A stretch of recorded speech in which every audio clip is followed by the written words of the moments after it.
ya penghasilannya dalam usaha itu berapa. Kalau kita tahu saudara, kita tidak akan menuntut banyak hal. Jadi kalau suaminya servis motor, beli oli, tahu ibu-ibu harga oli gitu saudara ya. Nah, suami-suami juga harus tahu harga cabai itu berapa, 1 liter beras itu berapa, supaya jangan menuntut mama tiap hari makan tempe tahu. Tempe bisa bikin darah tinggi, betul bisa tiap hari tempe lagi, naik darah saudara. Kan bisa saudara, betul? Darah tinggi, marahnya. Iya. Jadi kita harus saling menghormati. Ya cukupkan, Alkitab berkata, dengan gajimu. Jadi kalau kita memang cukup segitu, cukup dengan ucapan syukur, saudara akan berbeda. Ya. Orang mengucap syukur. Rahasia teman saya yang saya pernah saksikan, dulu tidak bisa masak, sekarang dia bikin masakan mie paskom waktu itu ya, dari punya jabatan, kemudian hopeless, habis lu des, hanya tidak bisa kerja apa-apa, tapi dia diurapi oleh Tuhan, tangannya diurapi oleh Tuhan. Kemudian rahasianya baru tahu kemarin, Pak, kalau saya masak itu menyembah Tuhan. Wow. Saudara hanya jualan nasi uduk, nasi kuning, mie, itu yang antri saudara pagi sampai itu buka jam 6 pagi, jam 11 sudah habis. Buka jam 6, jam 11 habis. Sampai saudara yang punya maknyus itu siapa? Pak Bondan saja mau ketemu nggak bisa. Sorry Pak. Bayangkan saudara, Pak Bondan mau ketemu aja nggak mau dia. Saya sibuk. Sampai orang itu katakan, kok saya kenapa ya kalau nggak makan mie, masakanku nggak bisa tidur. Bayangkan. Ada ucapan seperti itu saudara. Oh, saya baru menyadari, oh ini orang diurapi. Ketika dia melakukan dengan memuji, menyembah Tuhan, apa saja yang dilakukan, dibuatnya berhasil. Amin. Nah, coba kalau Bapak Ibu mau masak, ngomel-ngomel, itu saudara rasanya nggak enak saudara. Kalau nggak kasih ya aduh, tawarin saudara. Coba nyembah, coba ya. Masak nyembah, waduh muji Tuhan. Wow, nanti restorannya banyak datang. Datang lagi saudara. Karena apa? Karena orang-orangnya sebenarnya yang diberkati oleh Tuhan. Amin. Jangan marah-marah saudara ya. Pak, saya cuma bisa masak sayur tempe, oseng tempe, tempe diiris-iris, nggak apa-apa sambil muji Tuhan, nanti rasanya spaghetti gitu saudara ya. Rasanya bisa kayak steak gitu saudara ya. Tempe tapi rasanya steak daging, itu karena ada urapan. Ternyata saya bernyadar, iya, pengurapan itu mengajar. Pengurapan itu juga akan mengangkat beban saudara. Ketika saudara diurapi, setiap persoalan bebanmu akan diangkat oleh Tuhan. Amin. Saudara kasih Tuhan, ini tips sekali lagi ya. Bicara lagi Pak. Ya. Kembali tadi. Ya. Ya, Anda harus mengubah mental gitu. Jadi mental kita ini saudara dan gaya hidup. Mari mulai perkatakan gini, saya selalu senang gini saudara ya. Karena apa? Saya juga mau tahun ini, saya kan motor saya melanjutin office boy di kantor saudara. Jadi saya mau lunasin tahun ini. Ternyata saya tanya, tinggal 3 bulan lagi. Puji Tuhan, saya tidak utang saudara. Mari kita ucapkan bersama-sama ya. Mari perkatakan ini. Ini adalah sepeda motor atau mobil saudara atau rumah terakhir yang saya beli secara kredit. Semua hutang bank, hutang pada supplier, semua hutang-hutang pribadi saya dibuat lunas dalam tahun ini dalam nama Tuhan Yesus Kristus saudara. Mari ucapkan ini. Saudara saya mempraktekkan Markus 11 ayat 22 sampai 23. Yuk kita ucapkan. Ini adalah 23. Ini adalah sepeda motor, mobil, rumah terakhir yang saya beli secara kredit, hutang-hutang supplier, semua hutang pribadi saya dibuat lunas dalam nama Tuhan Yesus. Saudara, Pak Pendeta itu cuma memberi janji-janji kosong. No, tidak saudara. Markus 11 coba saudara, perhatikan ayat ini. Saya selalu mempraktekkan perkataan-perkataan yang kuasa untuk memenuhi segala kebutuhan saya, sakit, keuangan, apa saja saudara ya, tentang jiwa-jiwa, tentang apa saja saudara. Markus 11 ayat 23. dan 24. Ya. Ayat 22 mengatakan Yesus menjawab mereka, percayalah kepada Allah. Kemudian ayat 23, aku berkata kepadamu, saudara garis bawahi kata aku berkata kepadamu. Sesungguhnya barang siapa, saudara garis bawahi, berkata kepada gunung ini, beranjaklah dan tercampaklah ke dalam laut, asal tidak bimbang hatinya, tetapi percaya bahwa apa yang dikatakannya, saudara garis bawahi, itu akan terjadi, maka hal itu akan terjadi baginya. Ini gunung persoalan, gunung masalah, tapi gunung beneran pernah terjadi di Mesir, saudara. Seorang diintimidasi, kalau kamu Kristen, pindahkan gunung ini, saudara. Dia berdoa berpuasa, kalau nggak dibunuh, saudara. Dia berdoa puasa, saudara, tiba-tiba ada gempa, saudara. Itu gunung geser, saudara. Benar ayat ini, saudara. Secara juga harafiah. Apa yang kau perkatakan, saudara? Kita harus mengubah mental kita, saudara.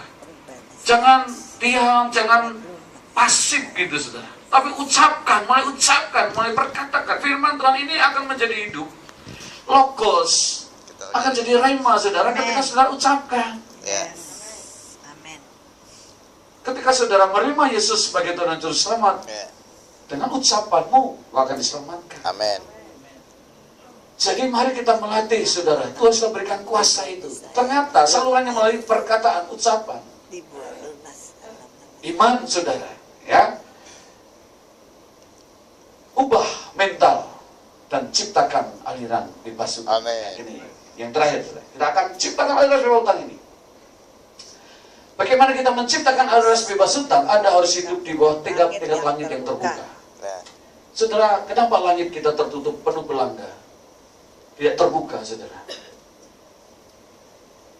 Dalam hal soal keuangan ini, saudara, Maliaki 3 ayat 8-12 itu mengenai mengembalikan persepuluhan. Banyak gereja yang tidak berani mengajar ini, takutnya pendetanya mata duitan. Tetapi kalau saudara tidak mengajar, kasihan jemaatnya tidak diberkati. Sekarang banyak aliran-aliran ajaran, barang siapa yang memberi persepuluhan dan mengembalikan persepuluhan atau itu terkutuk, katanya saudara. Wow. Ternyata orang itu iri, saudara, ya. Saudara, bagi hamba Tuhan, bagi orang yang benar, saudara akan melihat buah pelayanan mereka, buah roh mereka. Ketika kita mempraktekkan firman Tuhan, wah ini kan perjanjian lama Pak, nggak berlaku, nggak ada perjanjian. Saudara, kalau gitu kita sobek aja perjanjian lama ini, saudara. Perjanjian lama itu menjadi berkat juga bagi perjanjian baru. Ada banyak hal-hal yang dari perjanjian lama dikutip oleh Yakobus, dikutip oleh Rasul Paulus. Yesus sendiri mengutip dari perjanjian lama, saudara. Mengembalikan miliknya Tuhan. Cuma 10%. Kok enak, katanya, ada yang bilang, kok enak. Saudara, kadang banyak, maaf ini hamba Tuhan yang juga menyalahgunakan. Jadi kalau maaf ini, jemaahnya nggak mengembalikan persepuluhan, dikutuk. Oh, ini salah benar, salah banget gitu, saudara, ya. Tidak boleh seorang hamba Tuhan mengutuk jemaatnya. Mengembalikan itu harus dengan sukarela, dengan sukacita. Hanya 10%, saudara. Daripada kita hidup 100% tanpa Tuhan. Lebih baik 90% lakukan bagian kita dengan Tuhan. 10% itu bagian Tuhan. Sudah, kalau sudah memberi, tidak usah kemudian saudara ingin mengambil lagi. Saya misalkan ingin memberi ini, pengen diambil lagi, saudara. Udah, lepaskan aja. Dengan sukacita, dengan sukarela.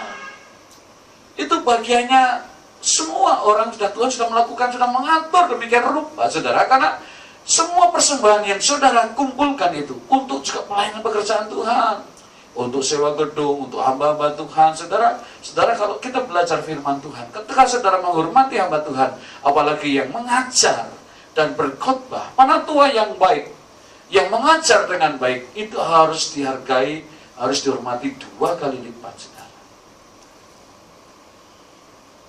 Kita kadang belajar sama Pak Kiai. Kiai mana itu diundang? Itu saudara kiainya persembahannya tebal banget, saudara.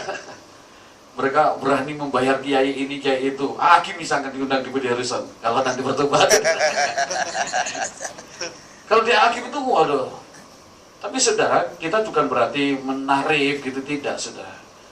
Bukan soal menghormati, itu bukan soal memberi uangnya, tidak. Tetapi cara menerima hamba Tuhan itu tadi, kalau kita menerima dia sebagai nabi, mendapat upahnya nabi.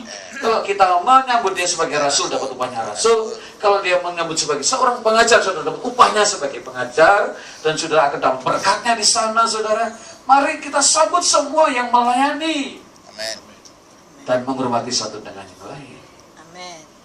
WL Singer pun saling menghormati. Sama semua, saudara. Kalau sama hamba Tuhan ini luar biasa, saudara. Kalau sama menghormati, saudara, kita bisa menciptakan, membebaskan di sini. Kita membuka lagi yang terbuka dengan mengembalikan persepuluhan. Amsal 19 ayat 17 juga yang mau memberi, menaruh belas kasihan kepada orang miskin itu mau menyentangi Tuhan, saudara. Itu korelasi dengan Mazmur 41, ini dahsyat, saudara. Ketika kau memperhatikan orang lemah, orang yang sakit itu akan dibangkitkan oleh Tuhan. Saudara, saya mengalami ayat ini, saudara, ya. Memperhatikan orang yang lemah. Kita sudah doakan dengan kuasa darah Yesus, dengan nama Yesus. Dan kita perhatikan seperti orang Samaria yang baik hati itu, saudara. Dari mana Tuhan memberikan contoh orang Samaria yang baik hati itu dibandingkan dengan orang Lewi dan imam yang melihat orang yang dirampok, tergeletak, imam lewat ditinggalin, Lewi ditinggalin. Tapi ada orang Samaria yang tapi ini bukan orang Yahudi. Dia nolong saudara, diobatin, dikasih penginapan di Horizon gitu, saudara. Kalau kurang bayar nanti dibayarin lagi, saudara, sampai dia dipulihkan, saudara. Menurut saudara, orang yang menunjukkan belas kasihan itu siapa sih? Orang yang Samaria ini yang baik hati itu, saudara. Menaruh belas kasihan. Dan Tuhan menyembuhkan, saudara. Saudara, ketika full timer saya sakit, saya pikir sakit biasa, saudara. Ternyata sakitnya cukup parah. Dipikir perdah tipes. Ternyata dia pusing terus, itu ternyata ada cairan di otaknya, saudara. Akhirnya saya bawa ke rumah sakit. Belum ada BPJS lagi, saudara. Tapi dia punya asuransi. Di rumah sakit Sari Asih di Ciputat. Waktu hari pertama masuk, saudara, tidak terjadi apa-apa. Tapi jam 9 malam dia kejang. Dia koma, saudara. Dan orang tuanya sangat sederhana sekali, gak ngerti apa-apa. Di bel, suster gak datang. Sampai pagi saya datang, menengok, masih koma. Udah mulutnya terkunci, matanya tertutup. Udah mau meninggal, saudara. Melihat saya seperti itu, saudara, saya kemudian mau muncul lah, gitu ya. Imannya saya aktifkan. Saya tengking roh maut, saya usir roh maut, saya panggil jiwanya, namanya Haryanto, kembali. Kamu masih dibutuhkan anak-anak karena dia guru sekolah minggu. Kemudian mulai agak lemah, saudara, tapi belum terjadi sesuatu. Kemudian oleh dokter di scanning, hasil scanning ada cairan di otaknya. Rumah sakit itu angkat tangan, saudara. Dan biayanya waktu berapa hari koma di situ 30 juta. Waktu itu saya bingung, waduh, dia tidak punya BPJS. Orang tuanya sangat sederhana. Kan bapak yang bawa ke rumah sakit. Jadi salah dia pasrah pokoknya kepada gembalanya, saudara. Kepada saya, aduh Tuhan, gimana ini Tuhan? Ya, harus dirujuk ke rumah sakit yang lebih bagus, harus dioperasi, saudara. Kalau tidak, cairan sudah menyebar ke otak kanan. Dampak kalau tidak dioperasi, kalau cairannya tidak diambil, dia akan seperti kanak-kanak. Dia akan mengalami stroke, dia juga bisa meninggal, saudara. Pergumulan yang sangat luar biasa ketika tema tahun 2015 adalah tahun berlipat kali ganda mujizat, saudara. Dan ketika saya doa pagi, saya sampai bincang-bincang sama Tuhan. Kalau sampai Haryanto full-timer kami ini tidak mengalami mujizat, mendingan tulisan ini saya copot, misalnya, saudara. Tapi saya takut sama Tuhan, benar-benar takut. Tetapi Tuhan dengar, saudara. Saya perhatikan, saya juga menolong, saya kumpulkan uang melalui jemaat, ya seperti jemaat mulai.